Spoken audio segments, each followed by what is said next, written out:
क्या आज भी आप काम करने जाओगी? हाँ बेटा, जाना तो पड़ेगा। अच्छा तो ठीक है माँ जी, मैं चलती हूँ। ठीक है बहू, सर पर आंचल रखकर जाना, गर्मी बहुत ज्यादा है, दुपट्टे से धूप की थोड़ी सी रोक तो हो ही जाएगी। जी माँ, मैं जानती हूँ, आप चिंता मत कीजिए। तू जा, मैं कुएं से पानी भर लाती हूँ। नहीं माँ जी, आपको कुएं से पानी लाने की जरूरत नहीं है, गर्मी बेहिसाब है, ऐसे में आप पनघट तक जाओगी। हाँ तो क्या हुआ, अब गर्मी में पानी ही तो हम गरीबों की जान होता है। अभी से मटका भर लाऊंगी तो थोड़ी देर में पानी ठंडा हो जाएगा। आप तारा का ख्याल रखिए, मैं पनघट से पानी लाती हूँ। नहीं बहू, तू अपने काम पर जा, वैसे भी तेरी मालकिन बहुत बुरी है, तो उसके मामले में लापरवाही मत किया कर। मैं मालकिन को संभाल लूंगी, आप मटका दीजिए माँ।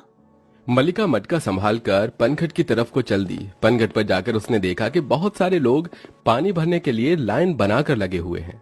अरे नहीं, यहाँ तो मुझे काफी देर हो जाएगी और मुझे तो काम पर भी जाना है, लेकिन पानी लेना भी तो जरूरी है।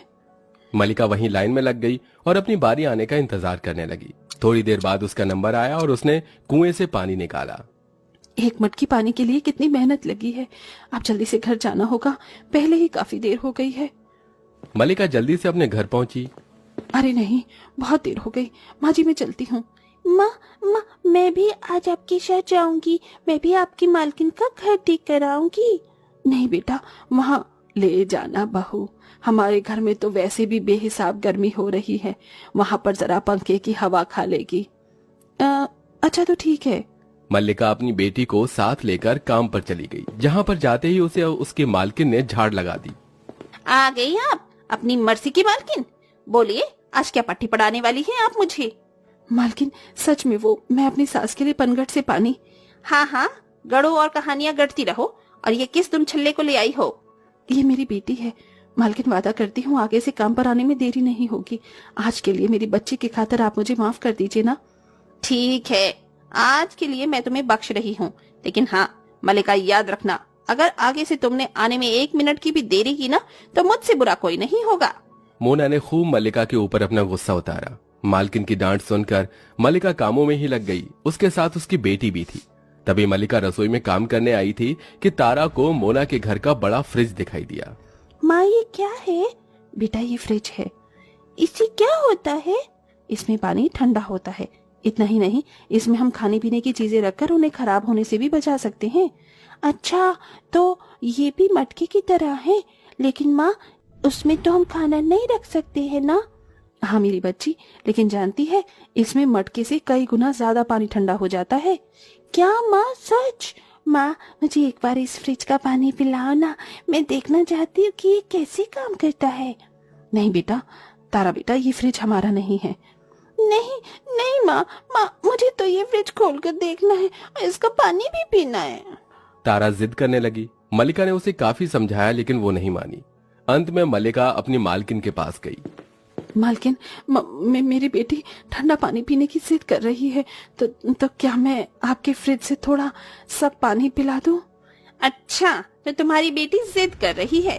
गरीब औरत, मैं जानती थी कि तू अपनी बेटी को ऐसे ही किसी वजह से लाई होगी। अमीर घराना देखा नहीं और उसकी संपत्ति में अपना हिस्सा समझना तुम गरीब पहले ही शुरू कर देते हो। मालकिन बस 1 गिलास पानी की ही तो बात है, पिलाने दो ना। मेरी फ्रिज या उसका ठंडा पानी फालतू नहीं है। फ्रिज बिजली से चलता है, जिसका बिल मैं देती हूँ। मैं तुम्हें अपने फ्रिज से 1 बूंद पानी नहीं पीने दूंगी। जाओ, अगर प्यास लगी तो अपने मटके का पानी पियो। मल्लिका अपनी अमीरी के घमंड में चोर थी। उसने नन्ही बच्ची को भी पानी नहीं पीने दिया। मल्लिका ने अपनी बेटी को समझा दिया था। तारा ने दोबारा ठंडे पानी की जिद नहीं की। शाम को अपना काम निपटाकर मल्लिका अमीर मोना के घर से चली आई। आ गई मेरी गुड़िया, कैसा लगा माँ के साथ जाकर? वो अमीर वाली आंटी अच्छी नहीं है, वो माँ के ऊपर चिल्लाती है और हम गरीबों को बहुत बुरा बुरा बोलती है। क्या? अरे माँ जी, वो बस पैसा है ना, तो मालकिन की आदत जरा खराब है। यही तो है, एक तरफ गरीब होने पर गुस्सा आता है तो दूसरी तरफ शुक्र भी महसूस होता है। अच्छा बहू, ये ले, तू पानी पी। माँ जी, मटके में आज तो पानी काफी ठंडा हो गया। हाँ, आज का पानी बड़ा सौंदा सौंदा लग रहा है। मल्लिका ने मटके का ठंडा ठंडा पानी पिया और फिर वो अपनी गरीब सी झोपड़ी में चूल्हा फूंकने बैठ गई। गरीब बहू इसी तरह से अपने घर को संभालती थी। पहले वो बाहर काम करने जाया करती थी, तो बाद में अपने घर की जिम्मेदारियों को देखती थी और दूसरी तरफ मोना थी जो घर में भी कोई काम नहीं करती थी और साथ ही उसमें अमीर होने का बेहद स्वार्थ भी था। ऐसे ही सिलसिला जारी था कि एक दिन मल्लिका पनघट से पानी ला रही थी और उसे वहीं पनघट के पास एक लड़की बेहोश पड़ी हुई मिली। ये कौन है? हालत से तो ये सही घराने से ही लगती हैं। मुझे लगता है गर्मी की वजह से ये बेहोश हो गई हैं। मुझे इनकी मदद करनी चाहिए। मल्लिका ने उस लड़की के मुंह पर पानी का छींटा मारा, तब जाकर उस लड़की को होश आया। पानी पानी। भीम साहब, आप कौन है? मुझे चक्कर आ रहा है। अरे नहीं, लगता है आपकी हालत खराब है। आप मेरे साथ चलिए। मल्लिका उस लड़की को अपने घर ले आई और उसके माथे पर ठंडी पट्टी रखी और उसको मटके का पानी भी पीने को दिया। इतने सब के बाद उस लड़की को होश आया और उसने अपने बारे में मल्लिका को बताया। उस लड़की से सब कुछ जान लेने के बाद मल्लिका जल्दी से अपने काम पर गई, लेकिन वो आज भी लेट हो गई थी। आ गई तू, जा दफा हो जा। मालकिन, मेरी बात तो सुनिए। वो अब चल, मैं तेरी कोई कहानी नहीं सुनूंगी, पागल औरत। मालकिन, वो मैं समझ नहीं आया? दीदी। अरे मीरा, मेरी बहन तू। दीदी, आप मल्लिका दीदी को कुछ मत कहिए। आप जानती भी हैं आज इन्होंने ही मेरी जान बचाई है। क्या? हाँ दीदी, जानती हैं मैं आज आपको सरप्राइज देने आ रही थी, लेकिन रास्ते में ही मेरी गाड़ी खराब हो गई और नेटवर्क भी नहीं था। मैं पैदल ही आपके घर तक का सफर करने लगी, लेकिन धूप और गर्मी की वजह से मुझे चक्कर आ गया और मैं बेहोश होकर गिर गई। बेहोशी के बाद मेरी मदद मल्लिका दीदी ने ही की। ये मुझे अपनी झोपड़ी में ले गई, मुझे ठंडा ठंडा मटके का पानी पिलाया और मेरी सेवा भी की। इतनी साफ दिल औरत से आप इस तरह कैसे बात कर सकती हो? मीरा की बात को सुनकर मोना का सिर शर्म से नीचे हो गया। उसे वो मंजर याद आ रहा था जब उसने मल्लिका की छोटी सी बच्ची को पानी की एक बूंद भी देने से मना कर दिया था और उसे अपनी भूल पर पछतावा भी हो रहा था। शुक्रिया मल्लिका, मेरी बहन की मदद करने के लिए। कोई नहीं मालकिन, इंसान ही इंसान के काम आता है। मोना बहुत ज्यादा शर्मिंदा थी, इतना कि उसकी गर्दन भी उठ नहीं रही थी। उसने उस वक्त मल्लिका से ज्यादा कुछ नहीं कहा, लेकिन अगले दिन मोना और मीरा दोनों बहनें मल्लिका के घर फ्रिज लेकर गईं। अरे मालकिन, आप? मुझे माफ कर दो मल्लिका, और तुम भी तारा। मामी जी, मैंने बेशक आपकी बहू को बहुत बुरा भला बोला है, लेकिन मुझे अपनी गलती का एहसास है।